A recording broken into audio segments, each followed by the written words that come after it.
All right, well, welcome everyone to the Future of Your Home's Breaker Box for Electrification. In this session, we're going to be talking about a new approach, new technologies that are going to be needed to help us with the transition to electrification in our homes and our buildings, and some different ways we can approach that when looking at our breaker box. So I'm real excited to be having this discussion and this conversation to advance electrification, which is a component of energy efficiency and health within green building strategies. Now, before we get started, we always want to do a GHI membership spotlight. And in this case, we want to say a huge congratulations to our member, Tom Tischler of Better World Builders.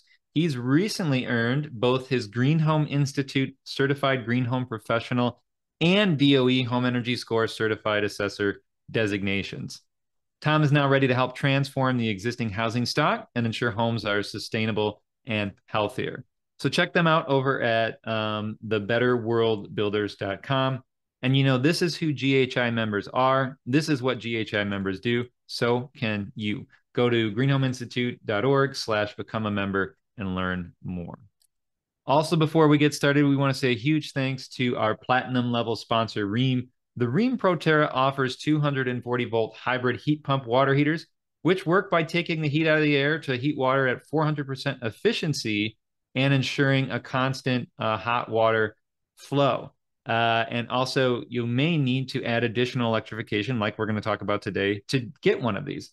But they also have the 120 volt system that can easily replace traditional gas fired units without the expensive electrical upgrades. I've been using a Rheem heat pump for 5 years. It provides constant hot water and low carbon emissions. They have leak detection, smart time of use controls, smartphone apps, and much more. And thanks to the Inflation Reduction Act, these devices may help you get up to $2,000 in tax credits or state rebates, not including any additional utility rebates. And if you're not ready to get a heat pump yet, do you have limited space? They have traditional electric water heating, time of use settings to keep costs low and carbon low. So go ahead and learn more at greenhomeinstitute.org, Rheem HPWH. So again, welcome everyone to the Future of Your Home's Home's Breaker Box for Electrification. This course brought to you by the Green Home Institute. The Green Home Institute is a nonprofit with a mission to empower people to make healthier and more sustainable choices in the renovation and construction of the places we live. We are a small but mighty team of 3, and my name is Brett Little. I'm the education manager here, and today I will be your session moderator. Like all of our courses, this course is approved for multiple continuing education units, including 2 pillars of green under health and energy and our certified green home professional designation. AIA Health, Welfare, and Safety make it applicable to your state-based design or contractor license. Check out the Passive House 5-digit code that will be sent to you on your certificates after completion of this session as well. So with that, I'm excited to hand it off to our guests, Troy Daniels and Haley Vero here, and they'll be introducing themselves and their organization and going from there. So welcome, and please take it away. Great, thank you so much. My name's Haley Vero. I work at SPAN as a sales engineer. I'll let Troy quickly introduce himself as I get the slideshow up. Hey everyone, Troy Daniels here. I am also kind of in the sales engineering side of things, technical account management, so handling everything in the field and design and lots of exciting things around smart panels. Yes, great, thank you, Troy. All right, here I'm going to talk about our agenda, and then we'll kind of dive into the presentation today. First, we're going to talk about residential electrification, kind of the way that we're moving forward across the U.S., both at the homeowners' wants and regulatory measures. We'll talk a little bit about how we calculate an electrical service, both kind of in a retrofit, but also a new home construction situation as well. We'll dive into some solutions about, as we build all electric homes, we're getting faced into larger service sizes and other constraints while building. So we'll discuss some smart panel and energy management software technologies that can help builders and homeowners retrofitting today. We'll dive into a little bit of other solutions for these kind of challenges we're facing, and then we'll leave some time for a Q&A at the end. All right, so in today's world, we are increasingly moving towards electrification for the homes. Both homeowners wanting, more efficient equipment in their homes to lower, electricity bills. Maybe they want an EV charger at their own home instead of needing to go somewhere else to charge their car. Or maybe they're looking at energy storage due to adding additional resiliency at their home, whether it's due to utility outages, storms, all of the above. So we really see this moving into a huge market in the residential sector, again, at the homeowner level, but also regulatory mandates are driving us this way. California has probably the most strict in this category, but we're really seeing other markets kind of trend towards this direction as well. Why we should care about electrification in homes. One, not only can it help, homeowners lower their electricity bill, but we're really looking at decarbonizing the sector. If you look at the typical US home at, usually we have gas and electric, compared to a home that is all electric, we could potentially reduce the carbon emission by 45%, which is pretty huge. So, we're not only doing this to, comply with mandates and do that, but we're really looking at the larger goal of decarbonization in the residential sector and making a difference in that way. Although we might want to decarbonize, there is a bit of a challenge. I'm going to talk about a case study that was done in California specifically. As again, we are moving to all electric, that it's a greater demand on the grid that already might need additional infrastructure changes in order to supply. So, if we think about 12 million homes in California alone, 6 million want to electrify. Of those 6 million, 3 million will need a service upgrade to do so. An electrician comes in, does their load calc. The homeowner wants to add an EV charger or a heat pump, something else, induction cooktop. They're being told they're going to need to upgrade their service from, whatever it is to the next size up.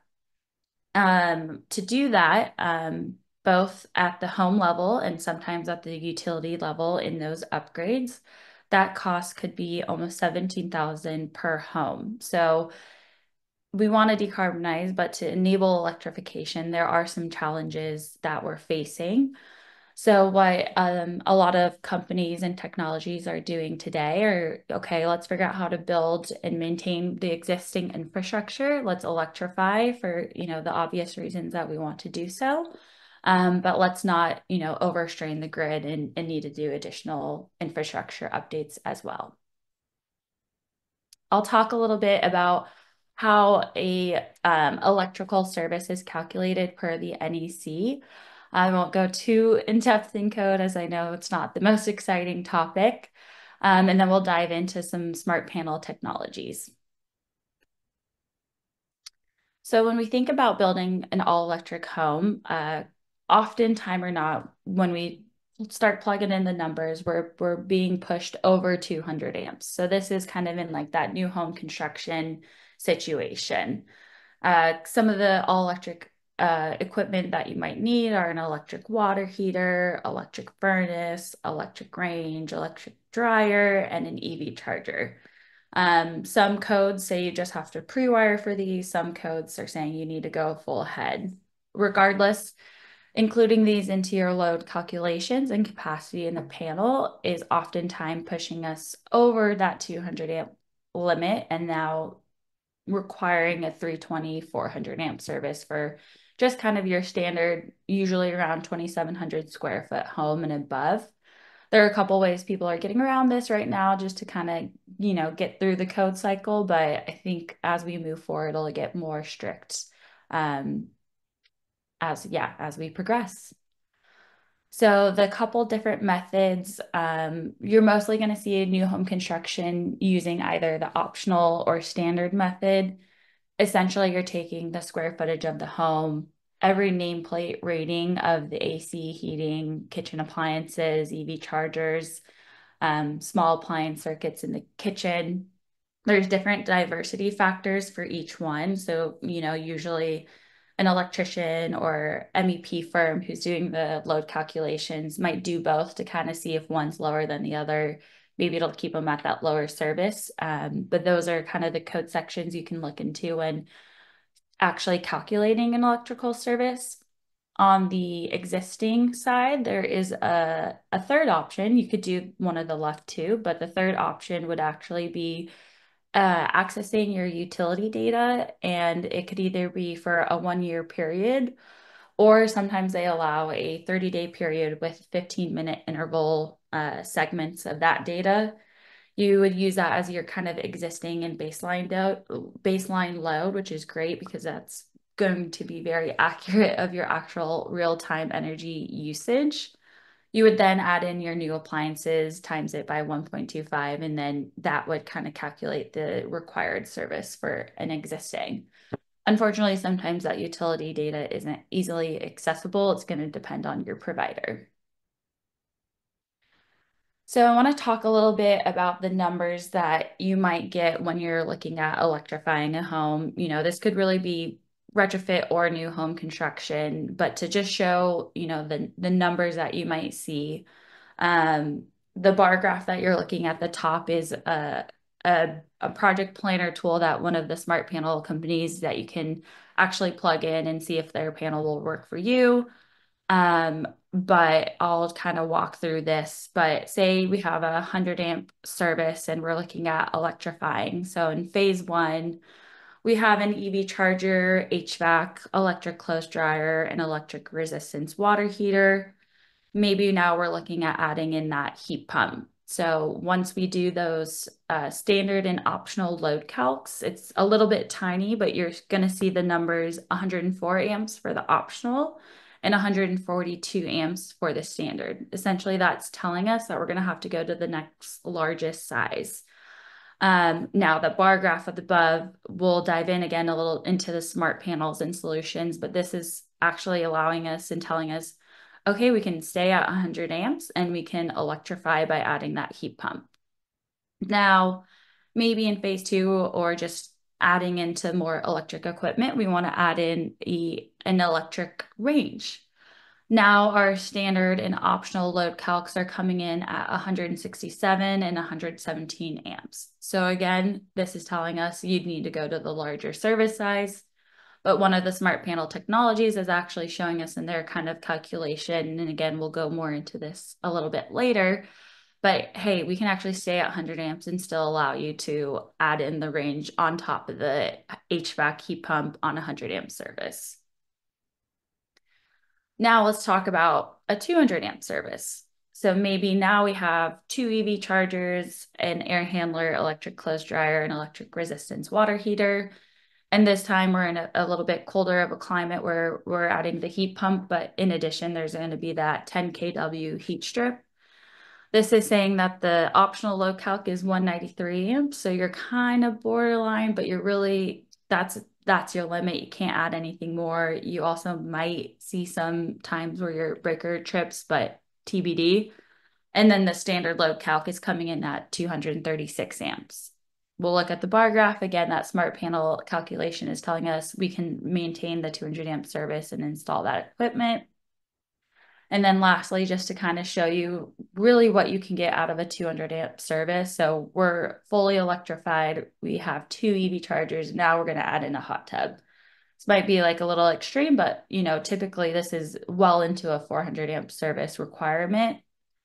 The standard load calc is 266 amps, and then the optional is 209 amps. So we're looking at, again, requiring that larger service, but if we install a smart panel, now we have moved into the range of maintaining that 200 amp service. And again, this is going to be the same for your existing projects and along with your new home construction projects as well. So now we'll dive into smart panels and some energy management systems and what that really means when we're building more efficient homes and why we're looking at these solutions today as a really good and proactive solution. So we can think of our electrical panel. It sits at the center of our home and serves as its natural control point. What this means is all of our loads are landed in span, right? Our appliances are landed in our electrical panels, our receptacles, our lights, they're all landed in your electrical panel. In addition, if you have solar and battery, those will also land in an electrical panel. And on top of that, that's fed from our utility. So really, we can start looking at all the appliances, solar, battery, XYZ, and it's all connected to that one central nervous point in your home, right? So why not make this smart and start managing certain things in our homes to kind of face the challenges of electrification. And then also there's additional, positives of using a smart panel when it comes to solar and energy storage systems as well. And we're going to dive into some of those advantages here shortly. These are just some different manufacturers that are considered smart panels today. So there's a couple different in the market. Many have been around for a few years, some have been around for longer, but they've all been making great advances into this new kind of sector and solution for electrification. When we think about smart panels, there's a couple different things that have been going on more on kind of, a UL listing side. So as new products enter the market and existing, your traditional electrical panels are also going to be UL listed. But ones that have been recently making a debut in the past few years are the following UL listings. And again, a UL listing is the Underwriters Laboratories. Essentially, this is a company where you put your products through some rigorous testing. And once you pass these tests, you can confirm that this product has met the nationally recognized standards for sustainability and safety. So the two that you're really looking at for smart panels today are UL 916, which is actually called Energy Management Equipment. And then a newer one we're seeing in the market is UL 1741. Traditionally, this might have been more associated with controlling sources. So you can think of this if you've heard of solar and energy storage systems, using, power control systems to limit backfeed into the grid to also avoid a service upgrade. We're now seeing smart panel technologies in some instances go through this testing and basically show and represent that we can control loads. So more on the load side. So think about appliances to your panels and things like that. Now to talk about the advantages of smart panels for builders. So think about a new home construction, building a green home, or maybe you're facing regulatory challenges with all electric requirements, or you're just continuing to add more equipment for a homeowner. There's a couple different advantages that are great for the builders. And then after we talk about this shortly, we'll also dive into advantages for homeowners. There's a lot of added benefit beyond just, maybe saving some money on the building side, but smart panels and energy management systems. There's a lot of new code sections and UL listings, which I talked about just previously, that are allowing energy management systems. We understand and see the market moving towards all electric, but we're also seeing how expensive that is both for builders and utilities. And, energy management systems have started in the National Electric Code for quite a few years, and it's getting more and more prominent. And we'll dive into some of those code sections here shortly. But allowing a smart panel and energy management system might allow a builder to actually avoid building those larger service sizes.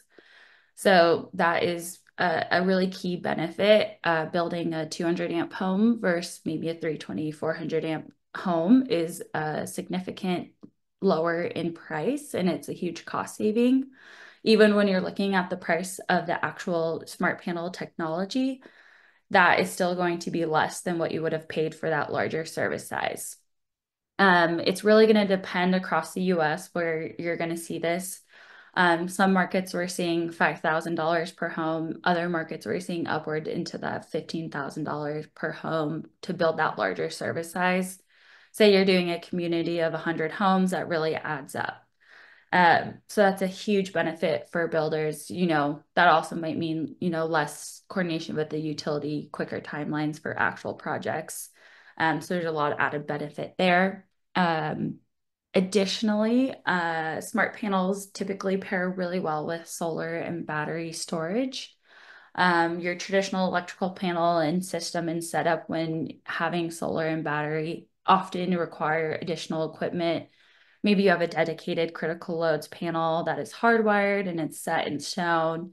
A lot of the time, the smart panels are trying to reduce the actual equipment you need for those systems. So instead of having redundant panels, maybe the smart panel has the capability to become both the critical loads and non-critical loads panel. So this is like a huge win when, you know, you just want less boxes on the wall, which is always nice just to either save room for other equipment or give space back to your homeowner that's usable. And then lastly, most smart panels, like I mentioned, they're really used to also, you know, if it requires to have your solar battery and EV charging today, it's great use. But it can also better prep for it if it's something the homeowner wants in the future. You can think solar and battery sometimes also require a larger service size based on backfeed and 120% rule. And then also maybe your EV charger is the one kind of pushing that home over into the next service size. Again, a smart panel might help us maintain that. Usually we'll call it a 200 amp service, but it really can go in all directions. Now to talk about some of the key advantages that we just discussed in the prior slide, just to give some visuals about, you know, where loads would be traditionally in a home before a smart panel and after a smart panel. This is going to be talking about an energy storage system specifically, but what we're looking at before a smart panel is all non-essential loads, so loads that don't need to be backed up by the battery. Maybe you only have a certain capacity of battery, right? Maybe it's a 30 amp 2-pole battery. You can't put, you know, your whole home on that necessarily and have faith that an all electric home will not brown out or immediately drain that battery. So we're going to move all non-essential and larger loads upstream of that battery system. Then behind that MID microgrid interconnection device, you'll have your critical loads panel. These are kind of your set in stone, you know, usually 8 to 10 circuits just to maintain homeowner experience. And that would be your typical setup without a smart panel. Now, when we're looking at installing a smart panel, we're now basically combining both the non-essential loads and the critical loads panels together. Again, it's going to vary on what product you actually use, but a smart panel is a great option to, again, reduce that equipment. And what the smart panel is typically doing is it's going to automatically load shed certain loads. It might automatically load shed the claimed non-critical loads in the panel, or it might load shed the breakers that are larger than the battery system size. So again, an example of that's going to be, say you have a 30 amp 2-pole, just one battery system, and then maybe you have a 50 amp 2-pole AC and a 50 amp 2-pole EV charger. Those need to automatically load shed so that they don't immediately drain the battery or brown out that battery just because it's a smaller system. Again, as you increase the number of batteries, that's not a problem, but that's one way a smart panel might act in a off-grid scenario. Again, talking about smart panels with energy storage systems, what we're going to do with the smart panel. These are just some examples, but we'll again include all the loads in the smart panel instead of segregating your critical loads and non-critical loads. Again, I mentioned large loads will be selected to shed during an off-grid operation so that the homeowner experience is maintained. And then lastly, smart panels just monitor grid state and control circuits. So those are kind of the added benefits if you're installing an energy storage system with a smart panel. Alrighty, now I'm gonna stop sharing and hand it off to Troy here. Great. Thank you so much. All right, everyone, bear with me. I'm going to go ahead and go back into the slides, and we'll kick things off again. Awesome. Yeah, and just a reminder, keep typing in questions. Been trying to answer as many as possible, and it looks like we'll probably have some time at the end. Great. Haley, just to confirm, you're seeing my screen okay? Yes, I do. Okay, great. So let's talk a little bit about the advantages of smart panels on the homeowner side. So as Haley mentioned, there is a huge financial aspect to the advantage, but there's also a lot of other things to consider. There's been some good stuff going on in the chat, kind of talking around some of these things, but let's jump in. So energy efficiency. So this could be energy monitoring, providing real-time data on electricity usage and allowing the homeowner to track that usage. That could also mean adjustments to how they're using their electricity, and really just an understanding of what are they using, and how is that affecting how much they're using. And it can be definitely pretty eye-opening to look at the difference between just getting a bill and understanding your up and down through the season versus actually understanding which loads specifically are affecting that usage. Demand response, so to manage and reduce energy usage during peak times, potentially lowering electrical bills. There was a question in the chat about time of use. This is exactly where we might see a big advantage, is to actually be able to manage certain loads. Typically, I would say, and I answer this in the chat, but if we're looking at time of use, really a battery connection with a smart panel is going to provide a really robust system when using time of use. It is possible without that when we're talking about things like water heaters, HVAC units, some things that we can temporarily turn off. Water heater being a large battery itself and holding heat, HVAC allowing to turn off and for the temperature to fluctuate to a certain level. But when you have a battery, that demand response and those things like peak demands and time of use are really easy to take advantage of with a smart panel. Integration with renewable energy, integrate with solar and energy storage system to optimize performance. Kind of back to what Haley was just talking about, where we are, having all loads located in a single panel. We're not dividing loads, and really allowing homeowners to make more decisions around what is being utilized, definitely when we talk about backup during those situations. When we look at convenience, remote control, I think this is a fun one. I think most homeowners really like this.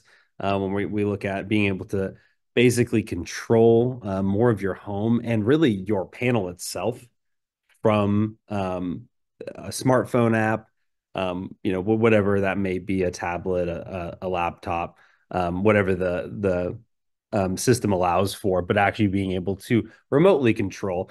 It definitely arguably takes a little bit of the risk out of actually going outside and touching an electrical panel as well.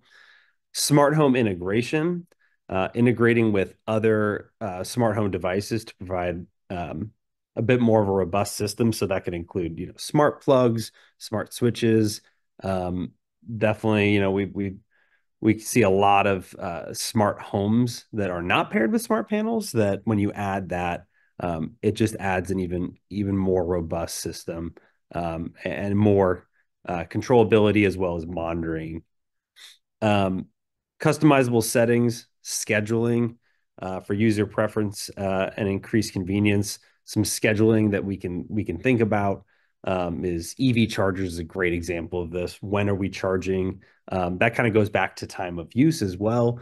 If we are managing when that EVSE is actually charging, we can save a lot of money for the homeowner in that way, where we kind of take the manual intervention there out and just allow the system to automatically know when not to charge that. We can also look at things like charge on sunshine, which is basically the ability to charge something like an EV charger only when um, solar production is available. And we can even go beyond that now. That is something that's pretty common with EV chargers, but we can go beyond that and even look at how are we using solar during peak demand charges. So maybe, if you are using a time of use schedule, allowing for more loads based on the solar production.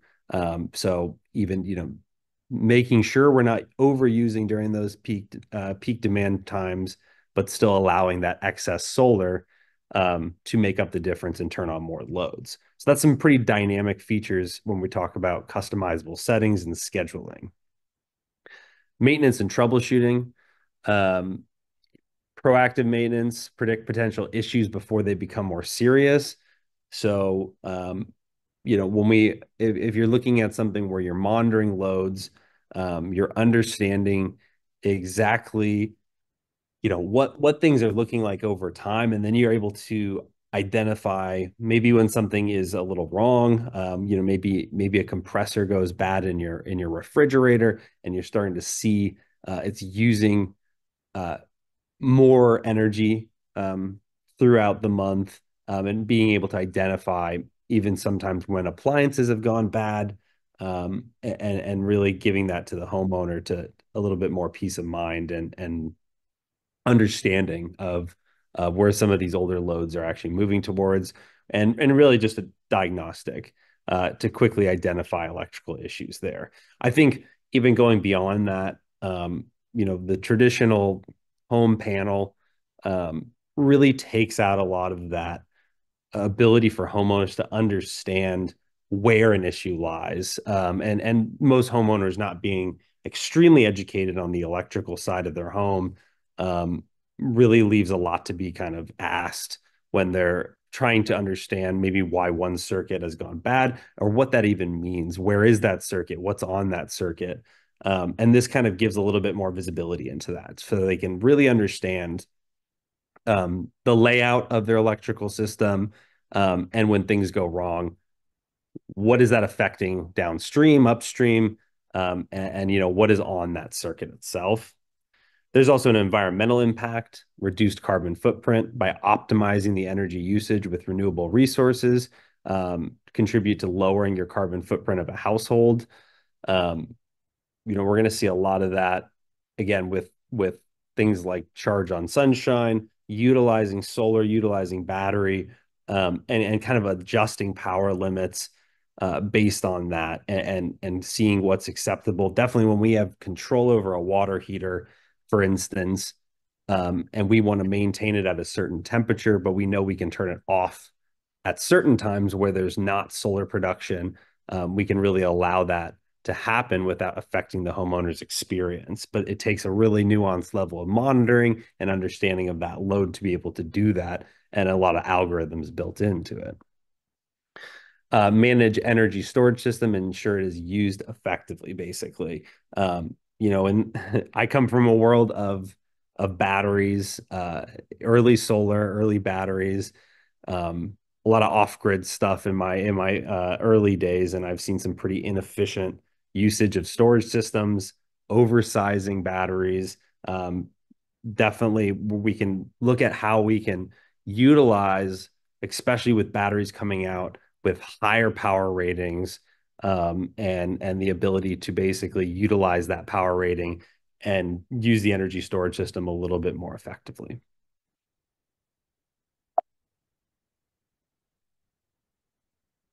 Okay. Just looking here at energy management systems, the superior cost-effective alternative to increasing utility size. So here on the left, we see increased electrical service required. And basically, when building all electric home or meeting code requirements for future electrical pre-wires, so this is extremely common. I'm in Colorado myself, and I see a lot of this, even when adding certain gas appliances, oftentimes requiring a pre-wire of the comparable electrical load, critical load subpanels, increased overbuilt utility side electrical service is often required. We were talking about some of the costs here. This could be $2,000 per home and delay communities by months, even years. So looking at this example with a smart panel that allows for basically the ability to set that power limit to avoid the electrical upgrade. And what I mean by that is we're talking about basically if we have a home that the load calculations come out, let's say over 200 amps.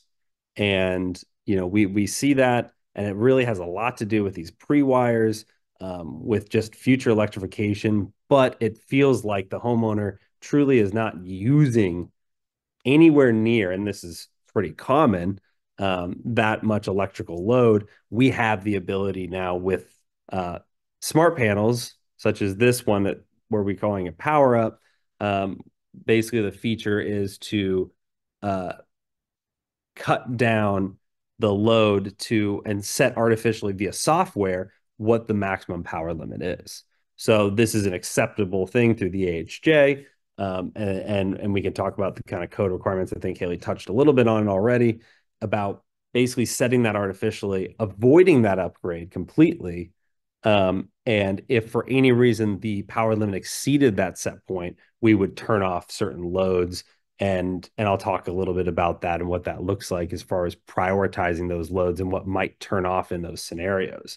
But again, if we're looking at a 200 amp service that now goes a little over its load calc and requires being upgraded to 320 or 400, the ability to utilize software instead to actually cut down on those service upgrades, and for the most part, probably not affect the homeowner's experience. So just looking at EMS, energy management system trends in NEC code cycles, this is ground level and at the same time extremely volatile growth of what's happening in the code around EMS, around PCS, and really kind of where things are heading, which is this is a big focus right now in NEC, definitely in the renewable worlds, around how to utilize this properly, how to make sure the code kind of fits what the technology is. So, looking from 2014 up till the 2023 NEC, we can see 750, whereas we're defining energy management systems, has been around for quite some time, and fairly well defined. Managing an EV charger to avoid utility upgrade. So very similar to what I just talked about in my previous slide, basically turning that charger down or up based on allowable amperage on service size. So, if you're already pretty much maxed out towards your service and the EV charger tries to turn on at full blast, maybe turning that down to match what we can do. That also has been around for the most part in most NEC variations here, and has been pretty well defined. Allowance for alternative methods to determine maximum load. So we're talking 220. Again, it's been around, but it's getting definitely a little more defined into 2020 and 2023. And then the big one is actively managing non-EV loads to avoid utility upgrades. So this is where we're heading. If we look at 14 and 17, again, we're kind of falling back on EMS on 750. And really where we're heading toward the future is with 750 and 220.70 and that is becoming more and more defined in NEC 2020 and NEC 2023. And I expect probably some changes in the 2023 as they make updates, but also into the next iteration of code where this will become even more defined, and how we actively manage loads, as I just talked about, beyond EV chargers. EV chargers are a really easy one to look at. They don't necessarily affect the homeowner very much, and often have the ability to ramp up and down. But looking forward, we're finding that this is very common amongst other loads as well. And we need to make sure that we define that in the NEC code to really understand what that means. So I talked a little bit there about these different articles. So just kind of looking at what these are actually defined as. EMS, a system consisting of any of the following: a monitor or monitors, communications equipment, a controller, a timer, or other devices that monitor and or control an electrical load or a power production or storage source. So interestingly enough, you'll find a lot of smart panels and smart devices might not even have the EMS listing just yet. Again, this is an area that's really growth right now in the code. And there's not necessarily a gold standard just yet, but it's definitely starting to come forward when we talk about EMS, and we talk about PCS listing on the load side versus the production side. So you will come across a lot of products that might not even have that EMS listing yet. I've seen some that have lab testing certs that are different, and all sorts of different things. But this is really the direction it's heading. And I think as we see the code, we'll start to define this a lot better around what is the requirements for smart panels, for smart breakers, and all other smart devices, and what are the true listings that they should require. 750.6 listing. Energy management systems shall be one of the following: listed as a complete energy management system, listed as a kit or field installation, in switch or over current device enclosures, or listed individual components assembled as a system. So again, just a little bit of nuance there, and we really should expect to see that continue to define itself over these next NEC iterations. Okay. So this is a little bit, we're going to extrapolate it just a little bit more. These are just some, again, more requirements we're seeing in Article 750 around energy management systems. So I find this exciting that we're really defining it, and we're really starting to add that gold standard to it. And you can see that here in this code, where they're starting to look at the safety aspect of it, and really what are the true requirements to a smart panel. The idea of limiting a service based on software raises a lot of questions. Raises a lot of questions among AHJs, but also raises a lot of questions amongst installers that are maybe have never done that, or have their reservations about it. So this is where we really need to define what are the safety features, what are the requirements, and what does that look like? So if we look at 750.3, section C, an energy management system shall not cause a branch circuit, feeder, or service to be overloaded if an EMS is used to limit the current on a conductor. So again, safety aspect. How do we make sure that that happens? We can look at a current set point, a single value equal to the maximum amperage set point of the EMS shall be permitted for one of the more of the following: for calculating and connecting load per 220.7, or for the maximum source current permitted by the EMS control. We also can look at system malfunction. This is a huge question that's going to come up. What happens when the system malfunctions? I bet it's already in the chat. Somebody probably already asked it. What happens when that set point that you've set as your max current, it faults out, basically? So there's definitely backstops that need to go in, and that's being defined as well. You can see here, the EMS shall use monitoring and controls to automatically cease current flow upon malfunction of the EMS.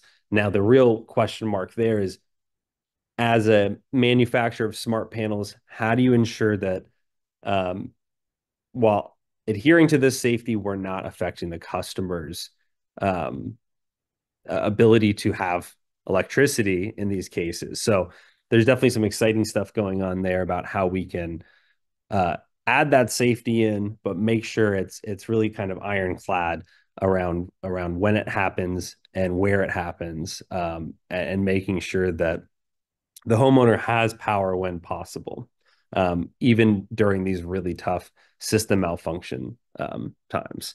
Some other requirements around settings. We're talking installer versus homeowner. We got to look at how do we make sure that somebody can't go in and change this. When you're looking at a larger service where you actually have the copper to basically handle those larger service requirements, there's not a lot a homeowner can do in that case to change it. When we're talking about a set point, we need to make sure that there are those safety guardrails in place. So things like password protection, only accessible by qualified personnel, and software that has password protected access to adjusting the means accessible to qualified personnel only. So that can mean anything from the original set point set by the installer is the highest limit, and that's not adjustable, or just completely cutting out the homeowner's ability to basically even have too much visibility into what that set point is, and that was set by the qualified personnel. Okay, so again, we're talking about EVSCs, EV chargers being kind of, as you see, paved the way a lot for EMS, energy management systems. And what we see now in the newer iterations of code is how do we look towards other loads and using this same functionality towards other loads. And this is a great little graphic here of kind of showing what makes sense and what doesn't make sense. EV chargers kind of being the best, great to prioritize. One of my favorites, resistant water heaters. Again, for coming from the battery world, they are batteries. They are, a thermal battery. It's holding heat. It can be a really easy load to turn off and on, when we're talking about actually not affecting the homeowner too much. Resistant heaters in general as well. Things like pool pumps. HVAC's interesting. You'll see HVAC in two spots there, on the grate and on the typically we don't want to do it. That has a little bit more to do with compressor HVAC, versus actually, so basically turning off the compressor itself versus looking at the furnace, the air handler, or a resistive heat source. The kind of nuance there you might see is with heat pumps and with mini splits, looking towards a lot of companies starting to integrate with those systems, and being able to not only turn off and on those loads in situations, but to actually ramp up and down the mini split, the heat pump source, while basically maintaining a certain threshold of temperature. So that's kind of an ongoing thing you're going to see partnership wise between smart panels, and companies that are producing heat pumps. And that's a really exciting time where, again, any load that we can ramp up and down is an exciting thing to look at when we're talking about EMS. Off and on does work in certain scenarios, definitely like when we're talking resistive water heaters. But again, the ability to basically ramp up a load or ramp down a load is exciting. And there's a lot of nuance that will probably come out of that when we talk about extremely dynamic energy management system. Things like lights and outlets, oven range,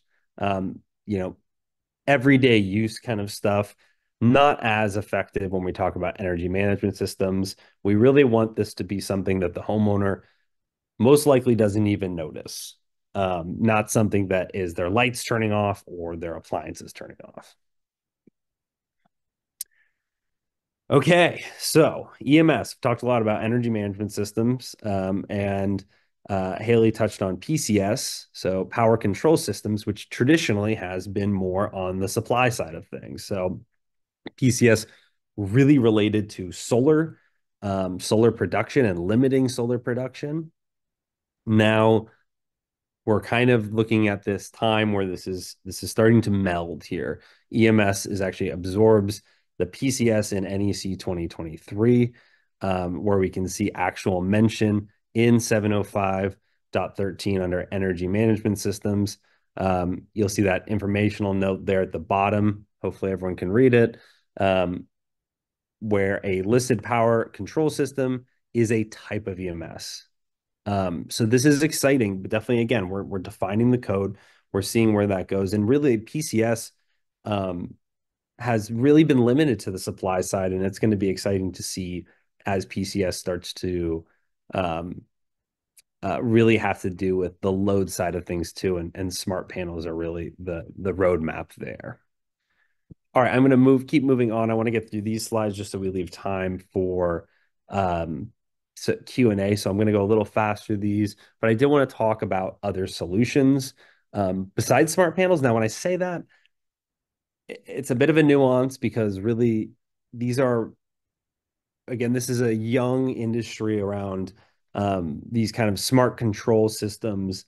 And what you might define as a smart panel might also fit some of these as well. But it's important to kind of know as listings grow and as things change, you'll probably see a little bit more congruency across these different products.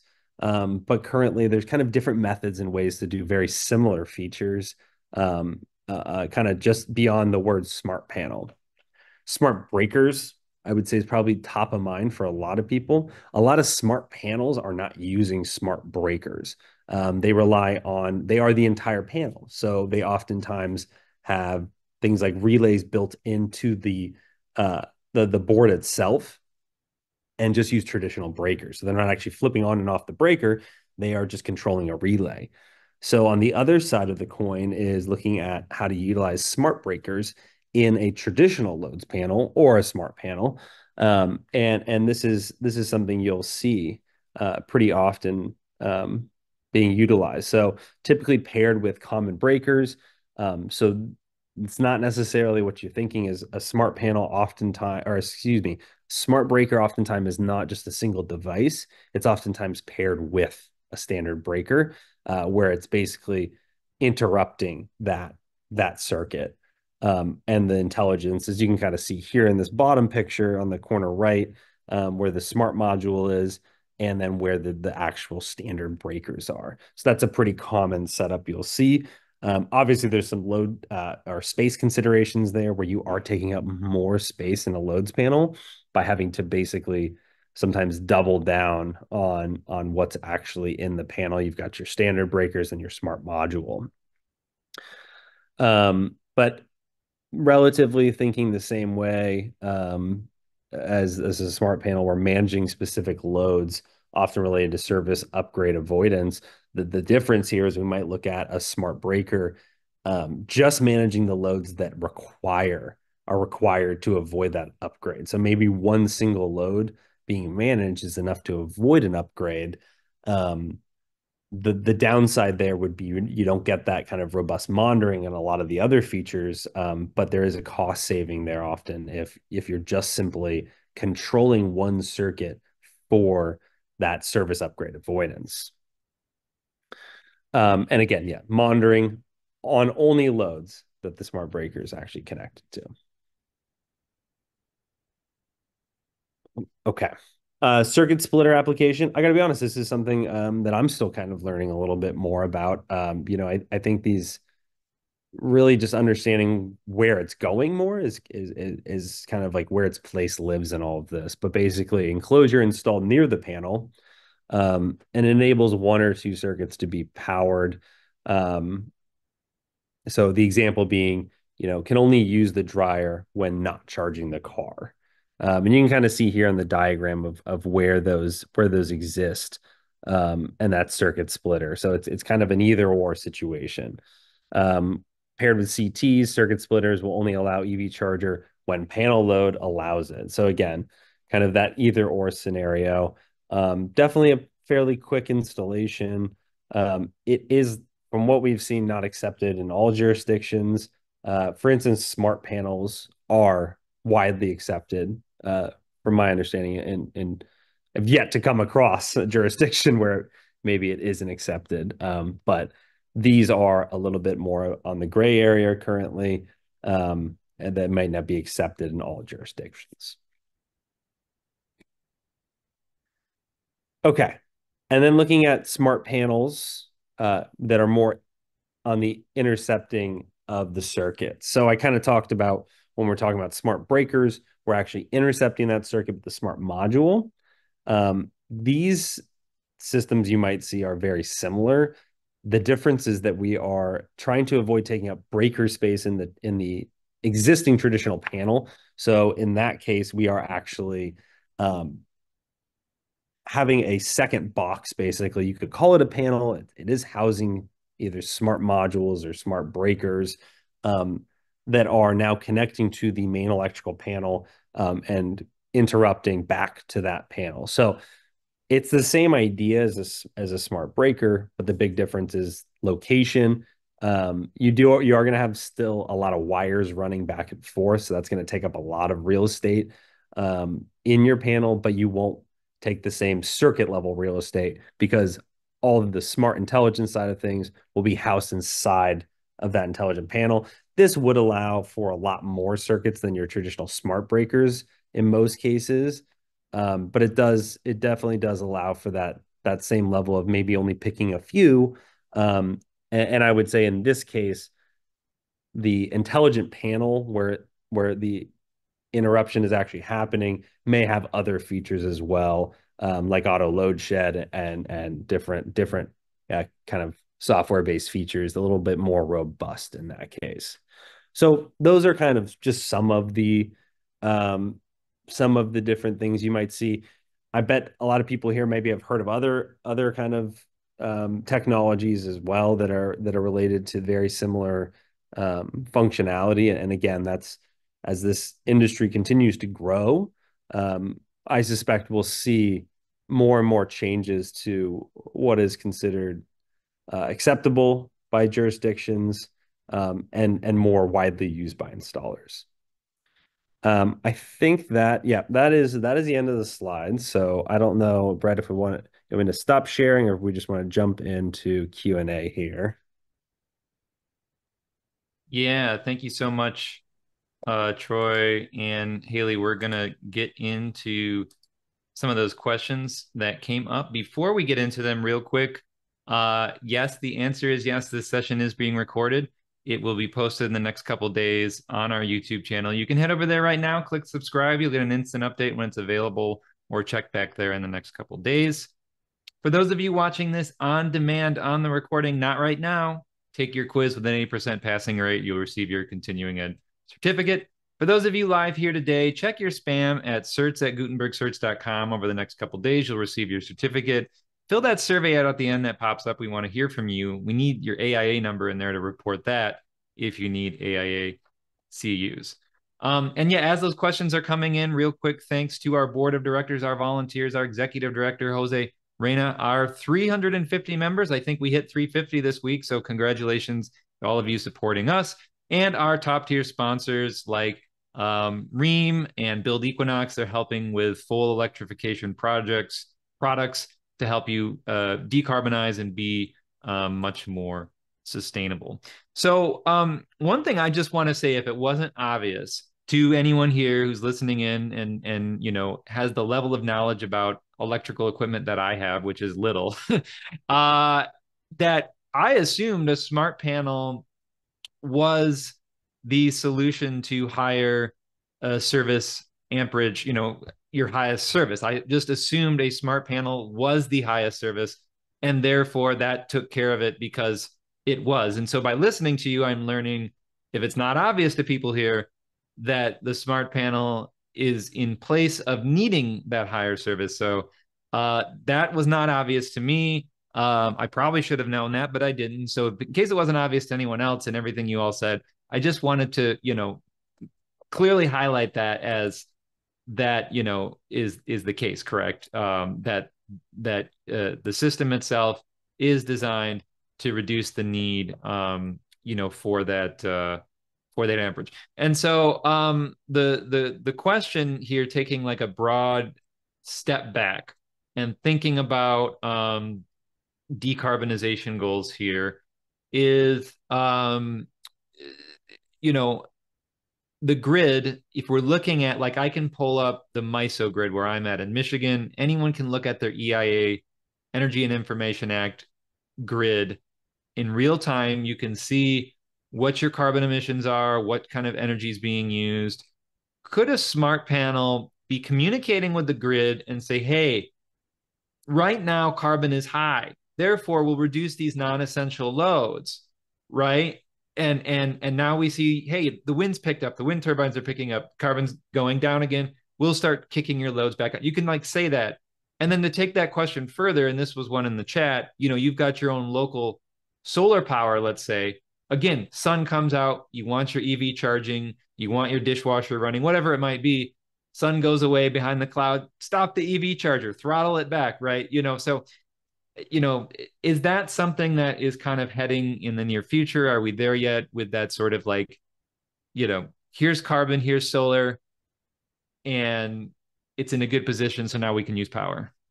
Yeah, that's a great question. I think it falls down to, the homeowner side again. There's the homeowner side and there's the utility side. And it's who's using what and what are the features out there. I do think the homeowner side of, again, utilizing your own renewables a little more effectively is kind of right where it is, and it's going to continue to grow. Things like Charge on Sunshine, using your PV or using your EV when there's PV available, things like that.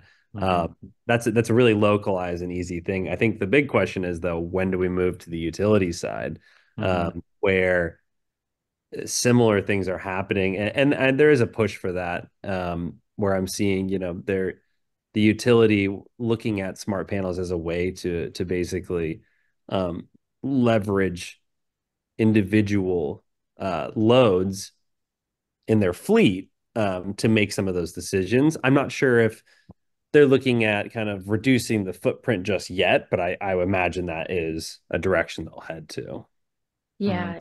And just to add to that, today utilities have, their virtual power plant programs with batteries. So they're already doing that where they're, if a battery's full, they might be taking the battery and using it for the grid.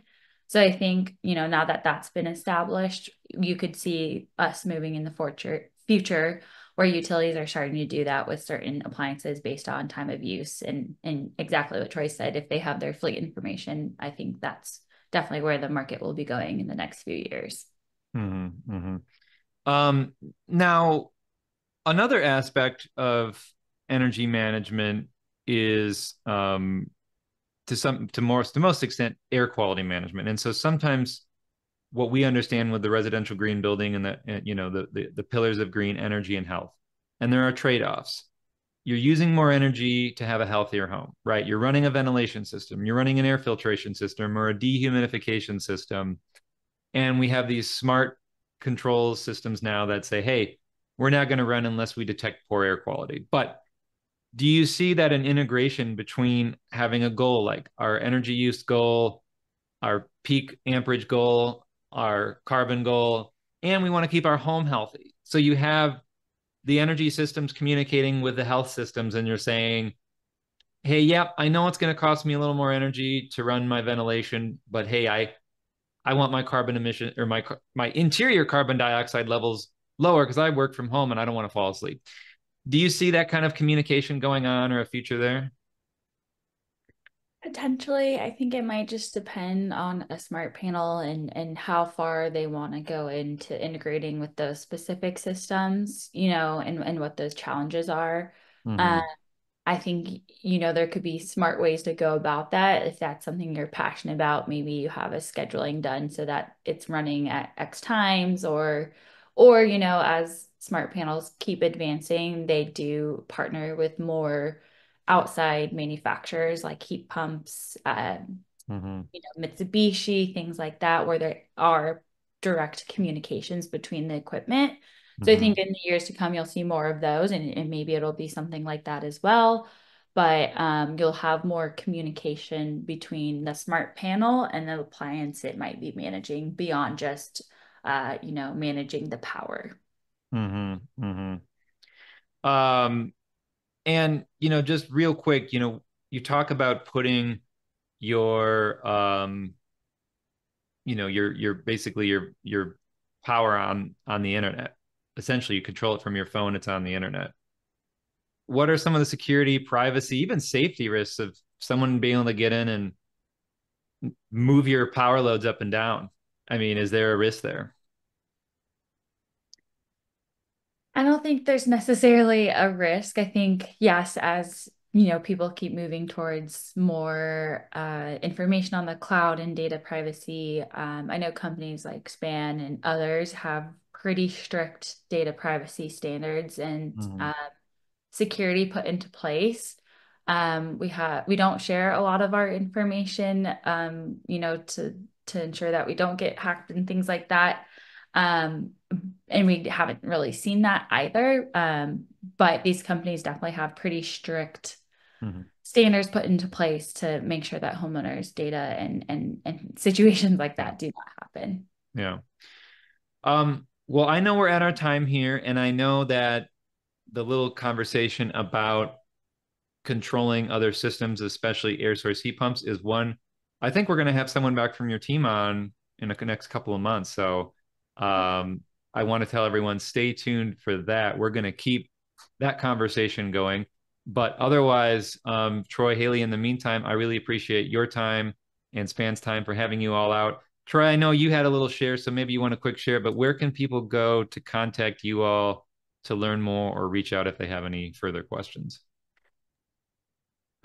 Yeah, you can go to our website, span.io. You'll find great contact info. We shared our contact info there, obviously, and if you have any questions, feel free, reach out to Haley and myself. Depending on where you might be on project wise, we do have, if you're looking at things like service upgrade avoidance, we've got some great tools around that take the guess and check work out a little bit. So if you check out, we have our own tech portal that goes through a lot of these resources and the power up feature, which is avoiding that service upgrades. We actually have a whole planner that can be used to work on your projects there. Mm-hmm. Great. Hope everyone goes and checks that out, and we'll be excited to, have someone back again to be talking again about some of the new innovations with the interconnections between smart panels and heat pump technology. So, Troy, Haley, thank you so much. Take care, everyone. We'll catch you next week. So, be well. Thanks so much. Be sure to check out all of our courses available online that you can watch anytime and anywhere to pick up your CEUs. Before you go, make sure to subscribe to us on YouTube to get weekly updates and stay up to date on green building science courses, webinars, and home tours. Thanks again.